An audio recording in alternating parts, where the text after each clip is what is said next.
ক্লাসে তোমাদের নবম শ্রেণীর যে বাংলা পরীক্ষাটা রয়েছে সেই বাংলা পরীক্ষার রচনামূলক প্রশ্ন 4 নাম্বারটি সেই প্রশ্নের উত্তর করতে চলেছি আমরা। তবে এই যে বাংলা পরীক্ষাটি রয়েছে এই বাংলা পরীক্ষার সকল প্রশ্নপত্রের সঠিক উত্তর কিন্তু অলরেডি আমরা আমাদের চ্যানেলে আপলোড করে দিয়েছি। যেমন তোমাদের সৃজনশীল প্রশ্ন, রচনামূলক প্রশ্ন, সংক্ষিপ্ত প্রশ্ন, বহু নির্বাচনী প্রশ্ন, এই সকল প্রশ্নের উত্তর কিন্তু অলরেডি আমরা আমাদের এই চ্যানেলে আপলোড করে দিয়েছি। যাদের সেই সকল প্রশ্নের উত্তরগুলো চাই তারা চলে যাও এই ভিডিও ডেসক্রিপশনে, সেখানে গেলে একটি প্লেলিস্ট লিংক পাবা তোমরা, সেখান থেকে তোমরা তোমাদের প্রয়োজনীয় সকল প্রশ্নের সঠিক উত্তর পেয়ে যাবা। যেমনটি আমি আজ বললাম যে আজকে আমরা করব রচনামূলক প্রশ্ন উত্তর, তবে দৃশ্যপটবিহীন যে প্রশ্নটি রয়েছে তার আমরা 4 নম্বর প্রশ্ন অর্থাৎ 14 নম্বর প্রশ্নের উত্তরটি করতে চলেছে। দেখো এখানে বলা হয়েছে তোমার জীবনের একটি স্মরণীয় দিনের দিনলিপি প্রমিত ভাষারীতিতে রচনা করো। তো আমরা আমাদের একটি রীতি লিখে দেবো, তোমরা এখান থেকে হুবহু মুখস্থ করে লিখতে পারো বা তোমার স্মরণীয় দিন তোমার ভাষাতে লিখতে পারো, তবে অবশ্যই প্রমিত ভাষারীতিতে লিখতে হবে, এই কথাটা যেন মাথায় থাকে তোমাদের।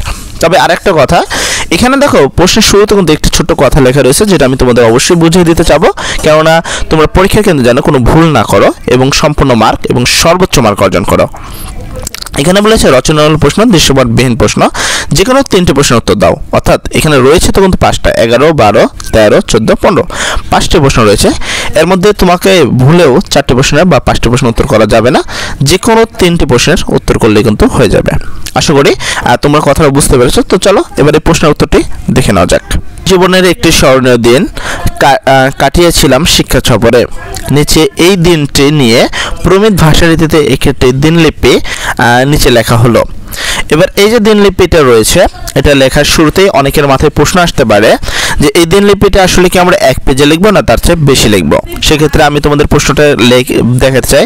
এখানে বলছে রচনা করো, তো রচনা করো মানে হলো কোনো ঠিক নাই, তুমি 1 পেজে লিখবা, 2 পেজে লিখবা না 3 পেজে লিখবা, যত বেশি লিখবা তত বেশি মার্ক পাবা, এইটাই কিন্তু হওয়া উচিত। তো রচনাতে কোনো পেজের কোনো সীমাবদ্ধতা নেই, তোমরা চাইলে তোমাদের মতোই লিখতে পারো। তো আমরা প্রথমে একটি তারিখ উল্লেখ করব, যেটা তুমি যে কোনো তারিখ উল্লেখ করতে পারো, তবে এটা পরীক্ষার একটি তারিখ লিখলে হবে। এখানে যদিও লেখা আছে 26শে ডিসেম্বর 2024, তবে তুমি তোমার পরীক্ষার যেই তারিখটা হচ্ছে সেই তারিখটা লিখে দেবা।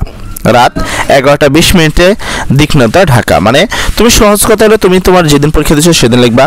কখন লিখছো, যেমন তুমি সকালে লিখছো সেই লেখার এখানে দিবা, কোথা থেকে লিখছো তুমি তোমার জায়গার নামটা লিখে দেবা। তারপরে আজ সূর্য ওঠার রাতে ঘুম থেকে উঠলাম। 2 দিনের শিক্ষা সফরে আজ দ্বিতীয় দিন। তারপর হলো পুঁথিগত বিদ্যাকে অর্থবহ করতে আমাদের বিদ্যালয় প্রতি বছরের শিক্ষা সফরের আয়োজন করে থাকে। এরই ধারাবাহিকতায় আমরা 50 জন শিক্ষার্থী এক দল গতকাল এসেছি কুমিল্লার ময়নামতিতে।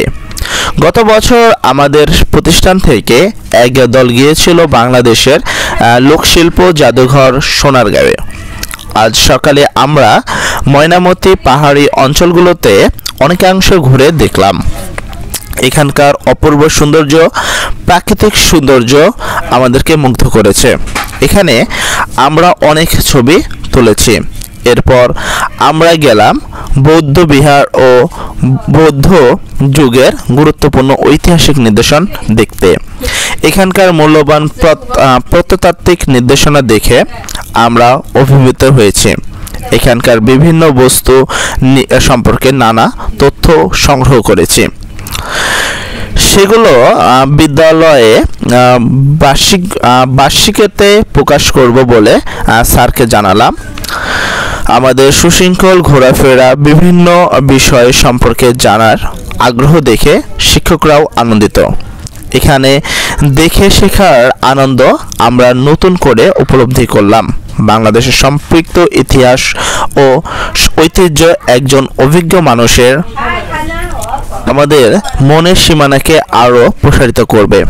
এখানে ঐতিহ্য চিহ্ন এবং দিক নির্দেশনসমূহ সংরক্ষণের জন্য পরামর্শ সহ আমরা নিজেদের মতামত লিখিত প্রস্তাব আকারে যথাক্রমে কর্তৃপক্ষের কাছে পেশ করলাম।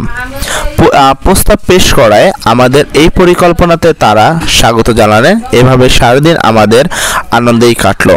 এই হলো তোমাদের একটি দিনলিপি রচনা, যেটা তোমাদের ঠিক 2 পেজও লাগতে পারে, তার সে কমও লিখতে পারে, কারো বেশিও লাগতে পারে, এতে কোনো সমস্যা নেই, তোমাদের লিখলেই হবে। কয় পেজে লিখবা এটা কোনো বিষয় না, যেহেতু রচনা। আর একটা কথা হলো, এই যে বাংলা পরীক্ষার বাকি যে প্রশ্নপত্র সেগুলো কিন্তু অলরেডি আমরা আমাদের চ্যানেলে আপলোড করে দিয়েছি। যারা সেই সকল প্রশ্নের উত্তরগুলো চাচ্ছ তারা চলে যাও এই ভিডিওর ডেসক্রিপশনে, সেখানে গেলে একটি প্লেলিস্টের লিঙ্ক পাবা, সেখান থেকে তোমরা তোমাদের প্রয়োজনীয় সকল প্রশ্নের উত্তর ধারাবাহিকভাবে দেখতে পারো। আর যারা আমাদের এই চ্যানেলটি সাবস্ক্রাইব করতে ভুলে গিয়েছো তারা অবশ্যই চ্যানেলটি সাবস্ক্রাইব করে আমাদের পাশে থাকবে। সর্বোপরি কথা, সবাই ভালো থাকো। আসসালামু আলাইকুম।